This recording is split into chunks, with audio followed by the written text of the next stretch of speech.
Kifo cha Papa Francis kimeleta huzuni kwa mamilioni ya waumini duniani, lakini pia kimefungua mlango wa mchakato wa kihistoria, lakini pia uchaguzi wa papa mpya.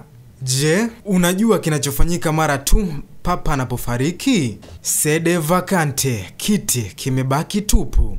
Mara papa anapofariki, wakuu wote wa ofisi za Vatican hujiuzulu. Kanisa linaingia kipindi cha mpito kinachoitwa sede vacante. Mamlaka yote huangukia mikononi mwa baraza la makardinali.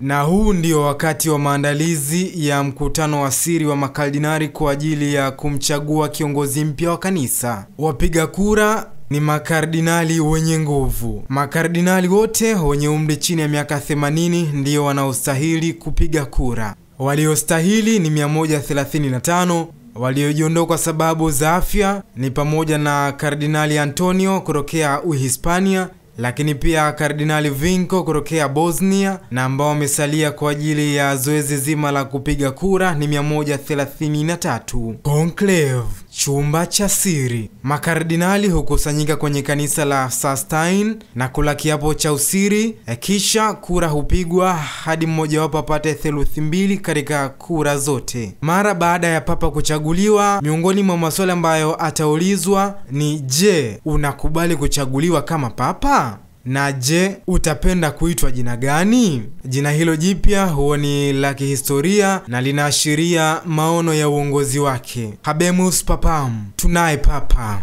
Kisha kelele, machozi, historia. Kardinali mkuu hutangaza kwa dunia na papa mpya hutoka kwenye madari ya Mtakatifu Petro akiwa tayari kubariki ulimwengu. Swali kwako wewe, kama ungekuwa kardinali, ungependa papa mpya aitwe jina gani na kwa nini?